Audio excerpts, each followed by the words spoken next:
Hi, welcome back. This is Ryan at Robot Dog Studio, and I just want to thank you all so much for watching and liking and commenting and debating. And who's this we got down here? This is Robot, the famous Robot the dog. He heard me start the video and he got concerned. I'm talking very loudly. So he's gonna join us, help out on this video a little bit. But anyway, just thank you so much for checking out the video and commenting and debating in the groups and stuff. It's been amazing. I appreciate it so much. So I'm gonna tell you the results, tell you which preamp was which. But first, I want to talk a little bit why I even did the experiment. Going back, I remember starting out and learning how to record and researching on forums and stuff. That's what we had back in the day, really before YouTube was much of a thing.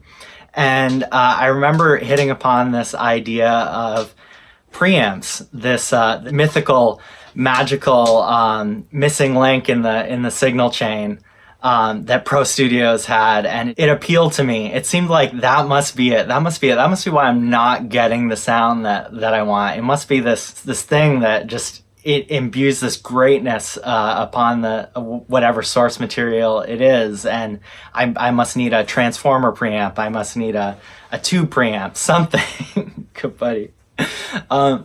But anyway, so over the years, I got these things and I recorded with them, and I did great recordings with them, and I did great recordings without them. So I wanted to dispel some mythology about them if possible. So I envisioned this test in my mind, and even going into it, I didn't know that they were going to be this similar. I kind of had my suspicions, but I was just as surprised as I think a lot of you were. But I knew how I wanted to structure the experiment. I knew I wanted to kind of stack the deck in my favor of them being equal. And that wasn't anything, that wasn't a technical consideration at all. It was, I knew Christian had a great song, had a great little guitar hook in the intro. He's a great guitar player, and I have good amps and I have good pedals and everything. So I kind of stacked the deck in our favor. I knew it would sound great either way, but no, I totally did not know they would be that similar.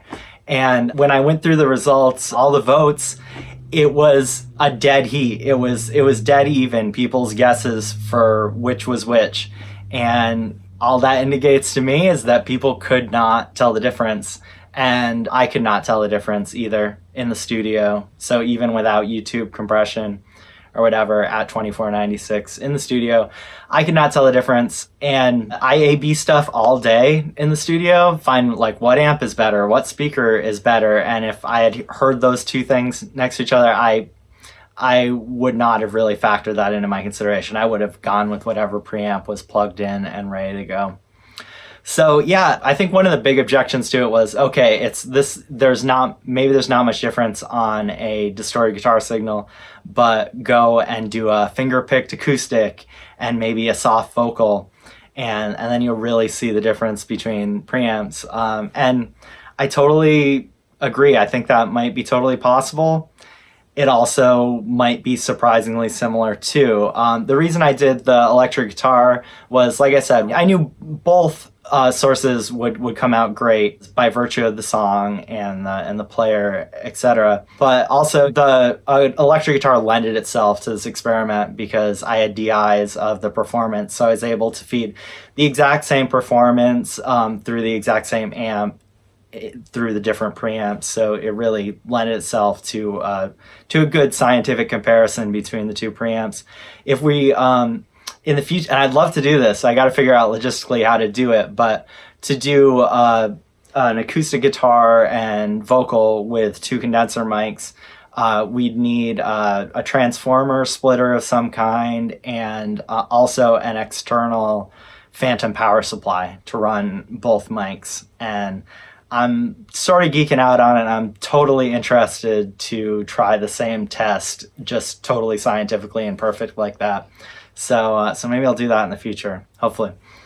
So I don't find any difference between the two preamps, but what was the actual result? Okay, well, here it is. The A was API and B was Behringer. Ta-da! What does everyone think? I don't know. Like I said, I could not tell the difference between the two, but there you have it. A was API and B was Behringer. You know, I don't know if I could really put my finger on the difference, but I kind of liked the Behringer on the lead, and then I think I didn't really have a preference on which preamp for the rhythm. But I will say this, just to like go farther on my point of how little the preamp really does factor into the final sound, and you know, the sound of when you're recording, and even all the way to the finished mix and master. Far more than preamp. When we first set it up, of course, we got the JCM 800 out, and we started with the lead for whatever reason, started reamping the lead, and so then we fired up the rhythm. We ran that through the JCM 800 and the 2 preamps, and you know what? The tone just wasn't working. It certainly wasn't going to be solved by trying one of the other expensive or different preamps in my board. I actually had to switch out heads. I ended up using my Ampeg V4B bass and guitar head for the rhythm track, and that one just sounded so much better. Really kind of without much tweaking. Just pop that in and it sounded better. Okay, so maybe that would be more critical for improving your guitar tones, is having another sick amp. So anyway, yeah, I think a preamp would be way down the line in importance to your guitar tone if you're struggling with it. So anyway, thanks again for listening this far. And you know, this has been really fun. I feel like we've done a little bit of myth busting. There's still tons to debate.